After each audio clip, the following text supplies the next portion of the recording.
باللہ من الشیطان الرجیم بسم اللہ الرحمن الرحیم معزز سامعین حاضرین ناظرین السلام علیکم۔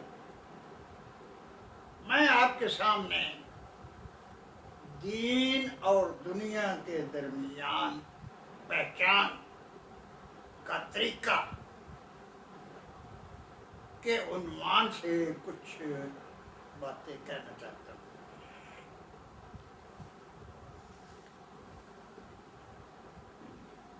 یقیناً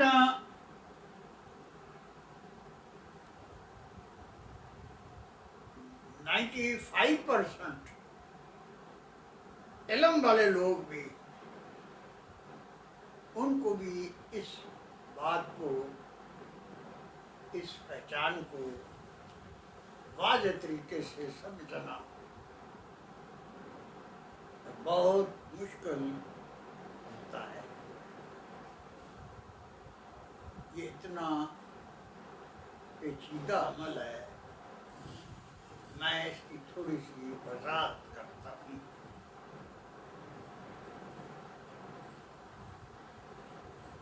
عموماً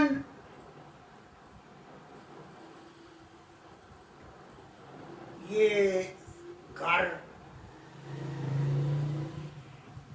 کے جو لوازمات ہیں، یہ جائیداد، دولت، زن، زر، زمین، باغ، وسائل،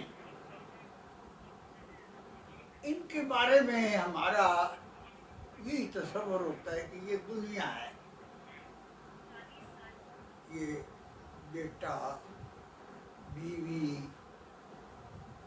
ماں، باپ، ان سے محبت، یہ دنیا ہے۔ نہیں، یہ نہ دین ہے نہ یہ دنیا ہے از خود، بلکہ اس کا استعمال حالات اور واقعات کے مطابق اور نیت اس کو دین یا دنیا بنا دیتے ہیں۔ اللہ تعالیٰ فرماتے ہیں یا ایھا الذین آمنوا ان من ازواجکم واولادکم عدو لکم، اے وہ لوگوں جو ایمان لائے ہو،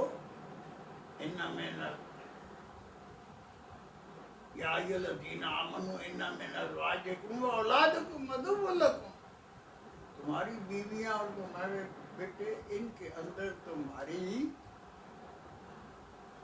یہ جو اللہ سے دور لے جانے والی محبت ہے وہ چھپی ہوئی ہے، دشمنی چھپی ہوئی ہے۔ انما المال والاولاد فتنہ، یہ جو فتنہ ہے یہ تو الفتنہ تو اشد من القتل،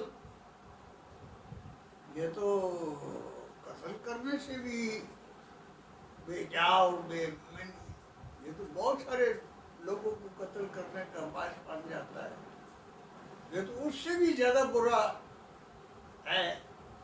انما المال والاولاد فتنہ، مال اور اولاد فتنہ ہے، اس کا مطلب یہ ہے کہ مال اور اولاد اور یہ بیوی بچے تو ہر عمل، یاد رکھ لیں یہ فقہ کا اصول ہے، مسلمہ اصول ہے، حالات کے بدلنے کے ساتھ اس کے ساتھ منسلک ضرورتیں اور تقاضے بدلتے ہیں، احکام بدل جاتے ہیں، اور بخاری شریف کی پہلی حدیث ہے انما الاعمال بالنیات، اعمال کا دار و مدار نیت پر ہوتا ہے۔ ایک آدمی خاصتاً اللہ تعالیٰ کی رضا کے لیے مسجد کے باہر ایک قلعہ گاڑتا ہے تاکہ کوئی گھوڑا ادھر باندھ کر نماز پڑھ لے تو ثواب ہے،